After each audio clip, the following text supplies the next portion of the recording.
నీవు ఎప్పుడైనా విన్నావా ప్రపంచంలో బైబిల్ ఉన్న జెండా ఉందని? అవును, ఇది నిజం. ప్రపంచంలో మొత్తం 195 దేశాల్లో ఒక్క దేశం జెండాలో మాత్రమే బైబిల్ ఉంది. ఆ దేశం పేరు డొమినికన్ రిపబ్లిక్. ఈ దేశం జెండా కేవలం రంగుల కలయిక కాదు. దీని వెనుక ఒక శక్తివంతమైన విశ్వాసం, ఒక ఆధ్యాత్మిక సత్యం మరియు దేవుని మీదున్న ఓ నమ్మకం కథ ఉంది.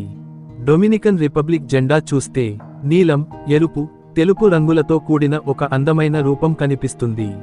నీలం అంటే స్వేచ్ఛ, ఎరుపు అంటే వీరుల రక్తం, తెలుపు అంటే శాంతి మరియు విశ్వాసం. కానీ వీటి మధ్యలో ఉన్న చిహ్నం, అదే ఈ జెండా హృదయం. అందులో ఒక తెరిచి ఉన్న బైబిల్, దాని పక్కన ఉన్న క్రాస్, మరియు దానిపై ఉన్న డియోస్ పాట్రియా లిబర్టాడ్ అనే మాటలు. అంటే దేవుడు, దేశం, స్వేచ్ఛ. 1844లో ఈ దేశం స్పెయిన్ నుండి స్వాతంత్ర్యం పొందింది. ఆ సమయంలో ప్రజలు ఎన్నో బాధలు అనుభవించారు. బానిసత్వం, పేదరికం మరియు దోపిడీ. కానీ ఒక రోజు వారు లేచారు.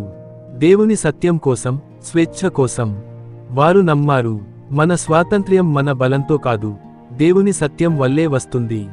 అందుకే వారు జెండా రూపకల్పనలో బైబిల్ను మధ్యలో ఉంచారు. ఆ బైబిల్ పేజీ యోహాను 8:32 వద్ద తెరిచి ఉంటుంది. నిజము నిన్ను స్వతంత్రుడిని చేయును. ఈ వాక్యం వారికో చిహ్నం అయింది. స్వాతంత్ర్యం కేవలం రాజకీయంగా కాదు, మనసులో, ఆత్మలో వచ్చిన ఒక విముక్తి అని వారు నమ్మారు. ఈ జెండా కేవలం ఒక దేశానికి మాత్రమే కాదు, మనకు ఒక బోధన ఇస్తుంది. దేవుని సత్యం మన జీవితంలో వెలుగుగా ఉంటే ఎవరూ మనల్ని బంధించలేరు. మనము ఏ కష్టంలో ఉన్నా మన ఆలోచనలను, మన హృదయాన్ని దేవుని వాక్యంపై నిలబెట్టుకుంటే అదే నిజమైన స్వేచ్ఛ. అందుకే ఈ దేశ ప్రజలు తమ జెండా చూసిన ప్రతిసారీ గుర్తు చేసుకుంటారు, మన స్వేచ్ఛ దేవుని వాక్యంతో వచ్చింది. ఈ రోజుల్లో చాలా దేశాలు దేవుని పేరును మరచిపోతున్నాయి. కానీ ఈ చిన్న దేశం మాత్రం తమ జెండా మధ్యలో దేవుని వాక్యాన్ని ఉంచి ప్రపంచానికి ఒక సందేశం ఇస్తుంది. మనము దేవుని సత్యం మీద నిలబడాలి.